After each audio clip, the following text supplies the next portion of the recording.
It's that time again. The most wonderful time of the year? Oh boy. Anyway, stick around. The WHS High School KWN News Holiday Special starts now.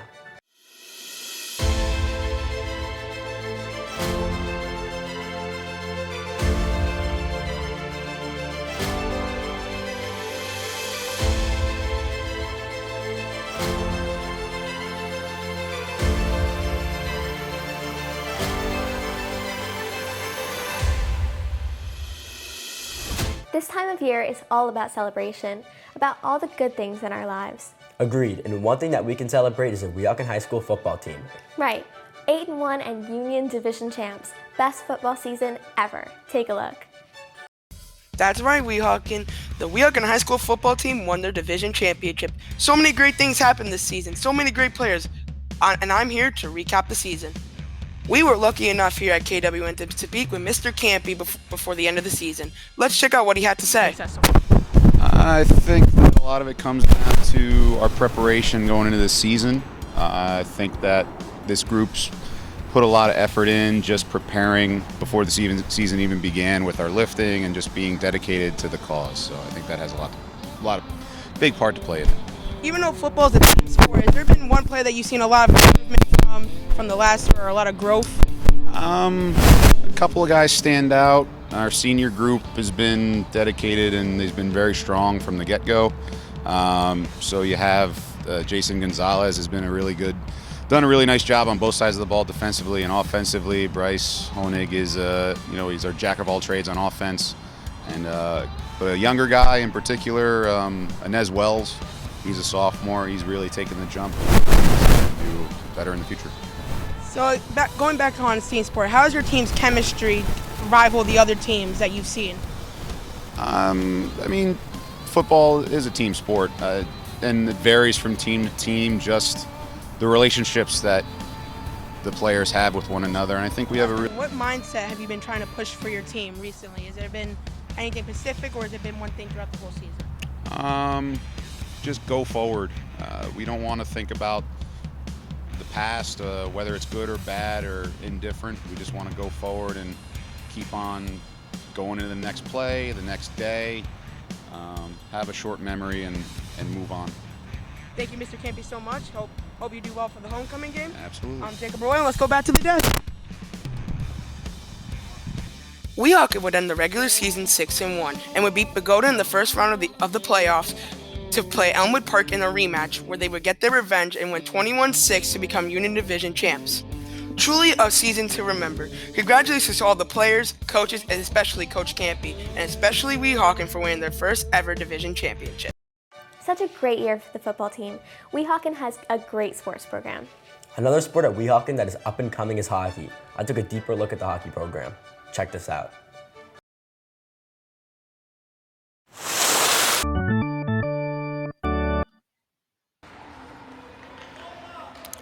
Weehawken High School played in their first ever hockey game. Merged with Hoboken, they took on the Bayonne Bees in Bayonne. After striking early in the first period, they went on to score 10 more times and won the game 11-0. This is not only the first win in Weehawken High School hockey history, but also the first shutout in Weehawken High School history in their debut. They look forward to rematching Bayonne on January 9th at 3:30 at Rich Corpy Ice Arena in Bayonne, New Jersey.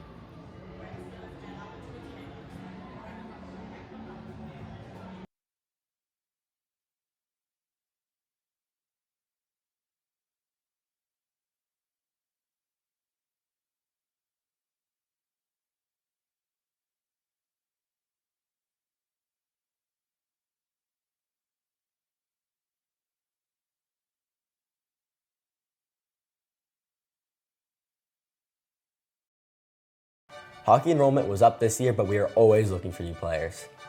The theater program has always played a major part in a student's introduction to the arts. Here at Weehawken, they are always doing something special. Back in November, they put on a special performance of the play Noises Off. Here are a few highlights. So sit back, relax, and get ready to laugh.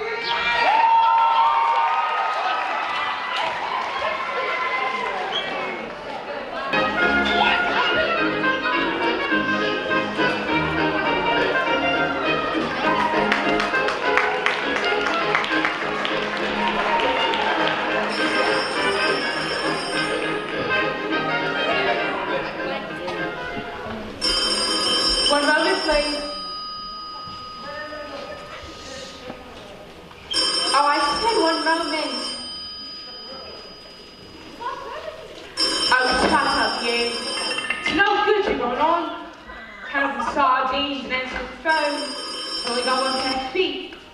Hello? What are they offering? One microwave oven worth what? 50 quid? Hardly worth lifting it. Junk, junk, junk. If you insist, where's his desk? They all say the same thing. They all say the same thing. Line. It's hard to adjust to retirement. What? It's hard to adjust to retirement. Hard to what? Adjust to retirement. It's also very hard to hear when you all speak at once. And the prospective tenant naturally wishes to know any history of paranormal phenomena. Oh yeah, something's nice and sharp over here, dear. I mean, has anything ever dematerialized before? Has anything ever gone about? Not bad. No, everything came was on there. 2 feet like you do in any house. I better warn the prospective tenant. She was overlooking the study. Ma'am, I don't see anybody. Look, he's searching for something. No, there's no one there, love. You can't see, but this is extraordinary. And where's my prospective tenant? My prospective tenant has disappeared. Oh my God. What now? There. Where? The sardines. Sardines, oh, sardines. You can see the sardines? Yes, I can see the sardines and I can see Where's the other sheet? Ah, a house of every piece. I live. Wait, hold on. I know that face. He's in the sheet. He's that sex maniac. What? Yes, it's my husband. What? You take all the clean sheets. What? That's my backpack. What? You toss me inside like a broken triangle. What? And what you're doing down there in the basement, don't come my little girl. I won't ask, but I'll tell you one thing, Vicky. What's that, Dad? All around is trouble and strife. There's nothing like a good old-fashioned plate of... I'm going to hospital. Yes, plate! Sir, baby! A good old-fashioned plate of baby! This door, and he says it, what is it? I've heard getting stuck with a problem is ridiculous. And then he opens that door. No bars, no burglar alarms. They ought to be prosecuted for incitement. They always come threes now, don't they? When I think I used to do banks. When I remember I used to do bullion boats. Hold on, we know this man. He's not a burglar.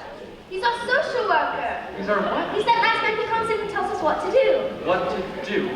What to do? What's he say? He's saying, just get to it. For doors and sardines, yes? That's what it's all about. Doors and sardines, yes? Doors and sardines. Doors and sardines. He's saying, phones and police. Phones and police. Police. He's saying, bags and boxes. Bags and boxes. Bags and boxes. Sheets. He's saying sheets. Sheets. He's saying, all we want now is a nice happy ending. Oh, and there she is in a wedding dress. It's a wedding day. Wedding day.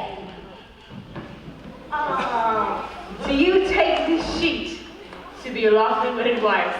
Not speak now of forever to peace. What's he saying? He's saying last line. Last line, me? Last line. All around is trouble and strife. There's nothing like a good old-fashioned plate of... Curtain.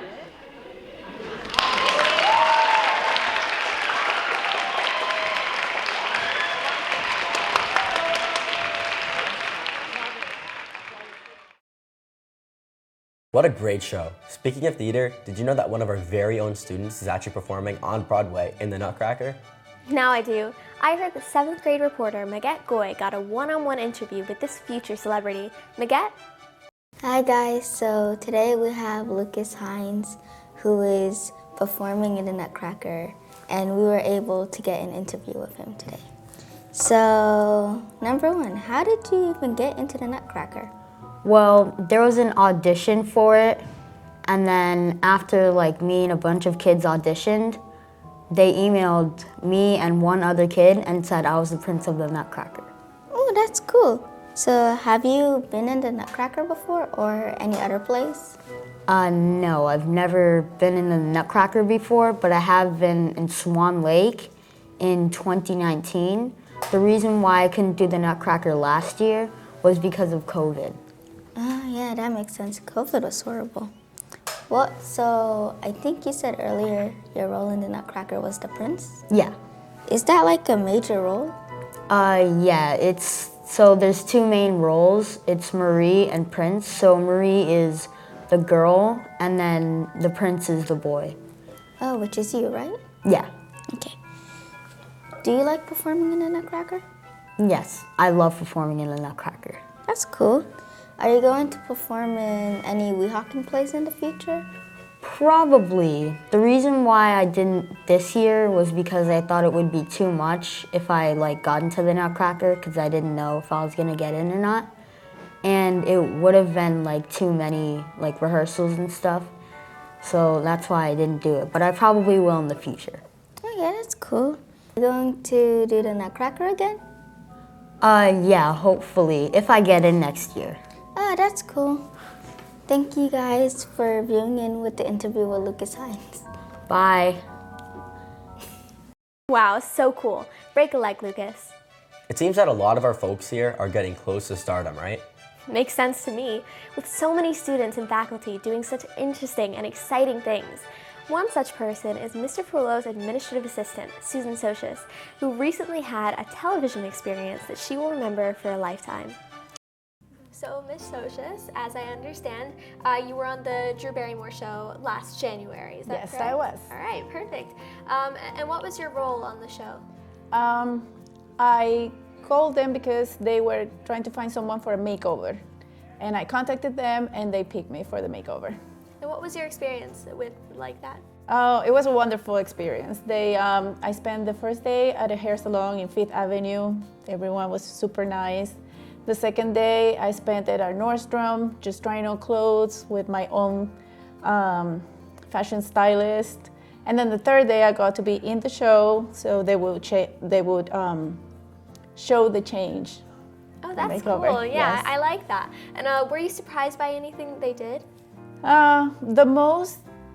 The thing that surprised me the most was how nice all the people were. Yeah, everyone was very nice. They were very friendly. They were trying to make me feel very comfortable, including Drew Barrymore. It was a very lovely environment. Were you happy with your experience on the show? Yes, very happy. I had the best 3 days of my life. I would do it again anytime. That's good. Yes. Yeah. Of course, we will be showing a little bit of your experience on the show in the segment, so it'll be awesome. I hope everyone has a chance to live an experience like that. Thank you for the interview. Thank you for coming. What a neat experience. I could use a makeover. Yes, you could. Whoa, rude. You asked for it. I'll tell you about a couple of people that do not need makeovers. That's Weehawken High School Teacher and Support Staff of the Year. Let's meet them.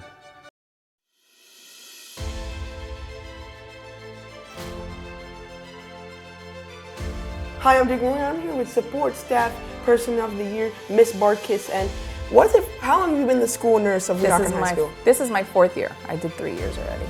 Do you remember how you were told that you were Support Staff Personnel of the Year? Mr. Ferullo called me into his office, and when I went there, Miss Cirillo was there with him, and they closed the door, and they said, congratulations, and I said, for what?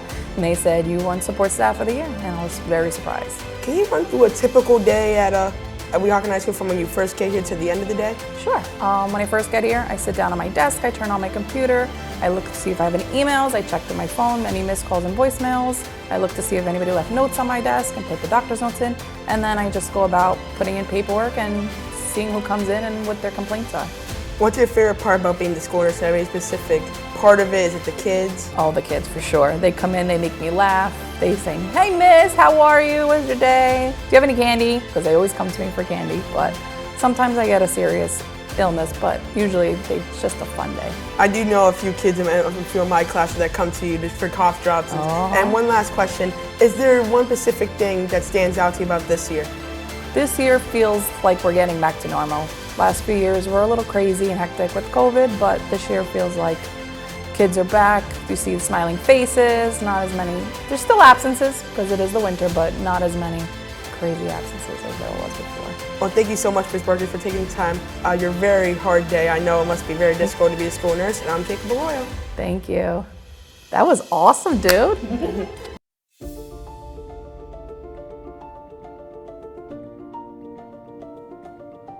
Hello, I'm Jacob Brewer, and I'm here with Weehawken Teacher of the Year, Mr. Perry. I'm going to ask him a few questions. Mr. Perry, number one, do you remember how you first found out you were Teacher of the Year? Yes, it was a bright, early second period. Mr. Ferullo called me into his office with Miss Cirillo, and I kind of expected not to hear, when you get called to the principal's office, it's, usually not the best, but this was really good news when he told me that. We know you're a man of many hats around Weehawken High School. Is there one specific thing that you love about Weehawken, a specific class, specific club? Specifically, no. I generally love being here every day, and you know, I see it from 7th grade to 12th grade. I see so many variety of students in terms of grade levels. My day goes very quickly, so there's not a single thing that stands out to me as awesome, although the general experience I have with the students on a daily basis is always a highlight. Is there something different about being Teacher of the Year? Do you get different looks? Do people say, is this the Teacher of the Year, or is it just kind of the same? Listen, it's always nice to get acknowledgement, and it is greatly appreciated. But my day-to-day hasn't really changed, and it's, you know, of course it's validating to a certain extent, but again, like, I feel that my daily routine and you couldn't possibly add more enjoyment to what I have every day, although this is a nice accolade. But again, my day-to-day really hasn't changed that much. There's still, you know, classes to teach, students to help, activities to do. So, long story short, not really, but it still is a very much appreciated honor. And one last question, does it feel like you've kind of finally reached your goal in your teaching careers, or still think there's more for Mr. Perry? Oh, geez, I hope not. I know I'm older, but I hope that this isn't the last accomplishment I'm able to do or to try for. And, you know, I hope I have a couple of decades more of teaching in front of me. If, you know, hopefully I'm lucky and blessed to do that. Thank you, Mr. Perry, so much for taking time out of your very busy schedule. I'm Jacob Arroyo, and we'll send you back to the desk. Speaking of teachers and education, did you go to the book fair? I did. It was so nice to see children excited to buy books and help support the school. Well, now I'm really curious. Let's find out more in Morgan's segment about the book fair. Did you hear about the TRS Book Fair? On December 12th, Ms. Montaneo and a group of peer leadership students lent a hand to set up the fair and manage other tasks. From 3:30 to 8:30, the ones who volunteered, they organized the books by genre from table to table and made sure the shelves were in place. Later on, there was also a bake sale where cupcakes and other treats and snacks were sold, as well as a wish list for teachers to help out.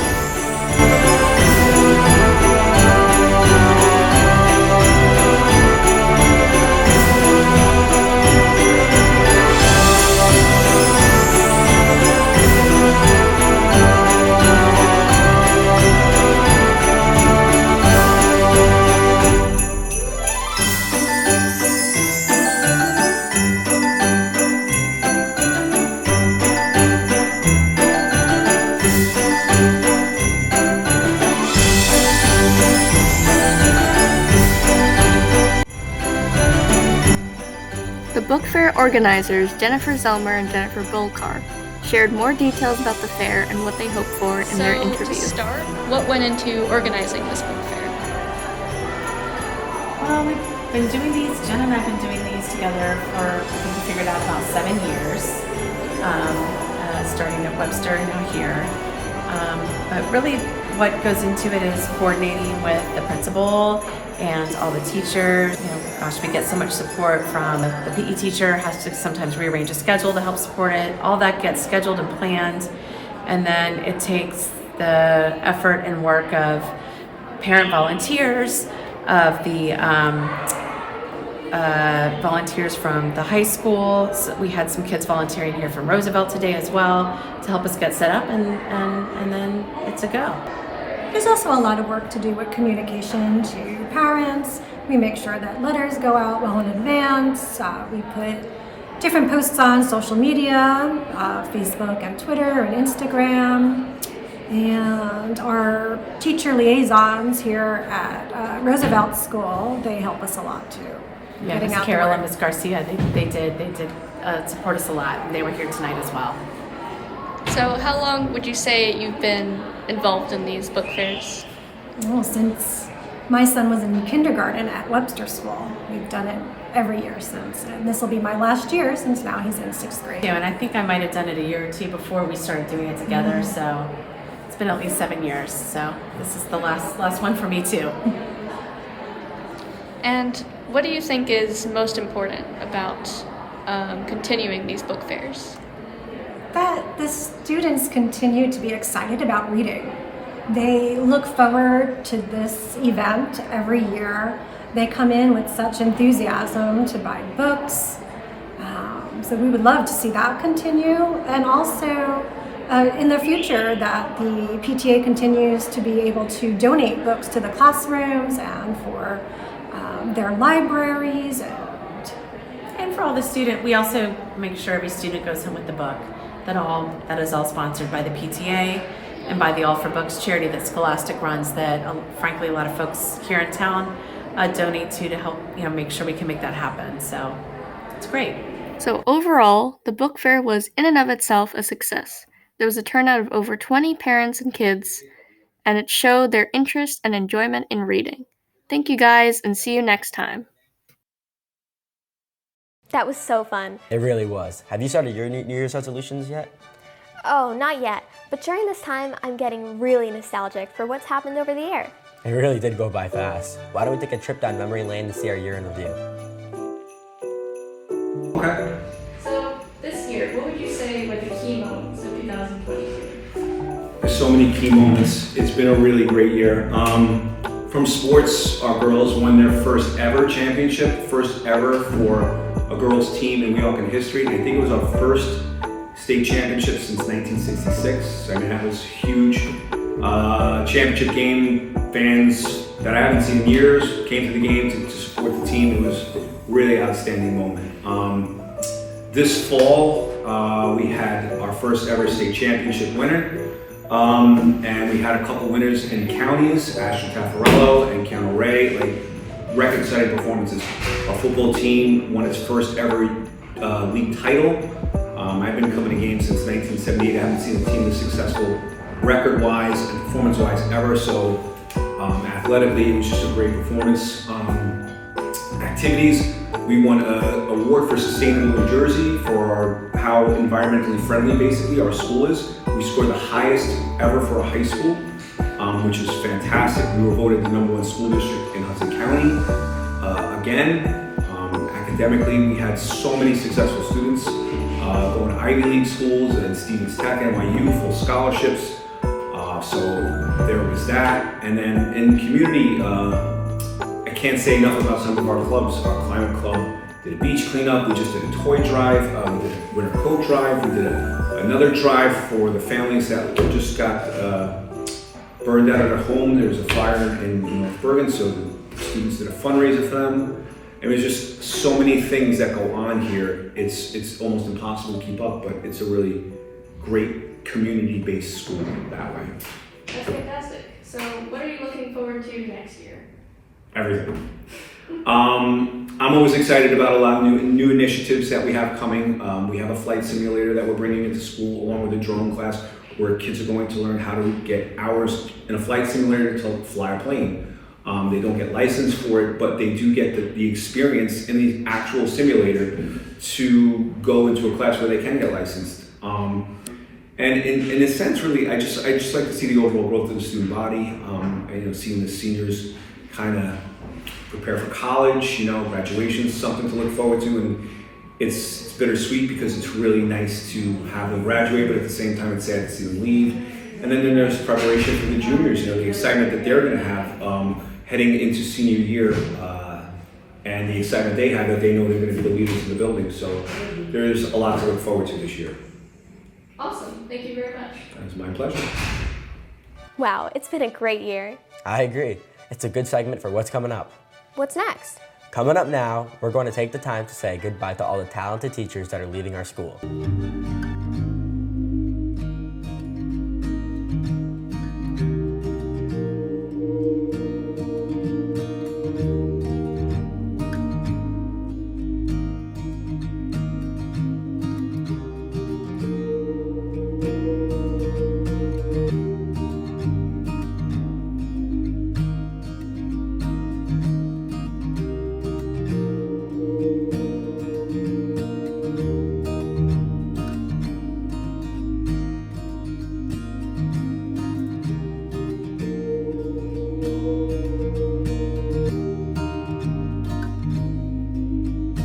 I was really upset and sad when I heard she was leaving. I feel like she was a very nice teacher, and because of that, she could get on a personal level with you. Like, in the hallways when I'm going to class, she still still says hi to me, so she still remembers who I am. Where like as some teachers would kind of like see so many students, it's not their fault that they forget, but she has made connections with her students, which I think is amazing. I hope for her to have great things in the future and to have an amazing career or to pursue whatever she wants, because I know she can do it.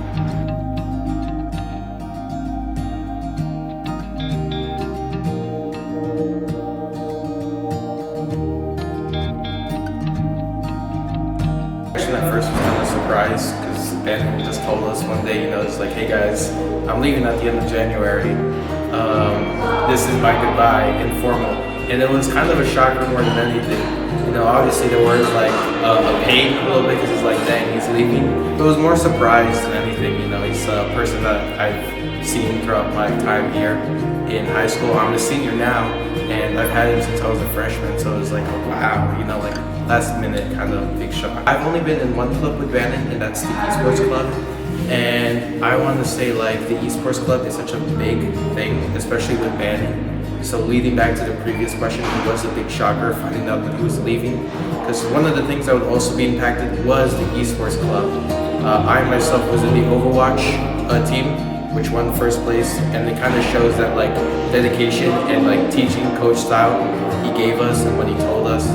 So it was like it's gonna affect it in many ways, and I still think it'll be nice for a new like set of pace, a new foot to start on, but it definitely won't be the same without Bannon. So we'll just have to see what happens next. What I miss the most about Bannon is definitely that like student relationship with him that I have, because it's not a traditional student-teacher relationship that I have with them. It's more of a friend and a wiser friend relationship, because he's somebody I can casually talk to, I casually seek advice from, and just talk to as if he was a friend of mine. It's something pretty rare to see nowadays in a teacher having that kind of bond, that you don't really see them as an authority figure, but more so somebody that you respect and you only hope for the best for.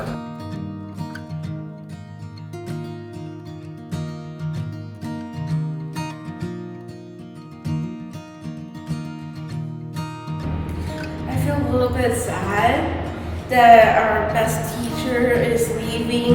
I thought that she would stay more over the years until we graduate. Isn't that right? Yeah, I was very surprised when she first announced that she was going to leave to a different school.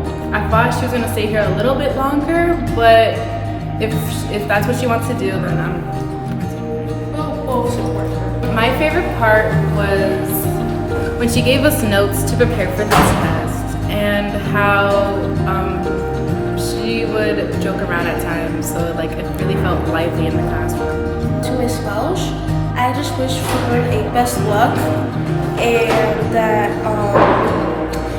I hope she can succeed her dreams and have a good life. All I really hope for her is to live a good life and to work for what she's achieving.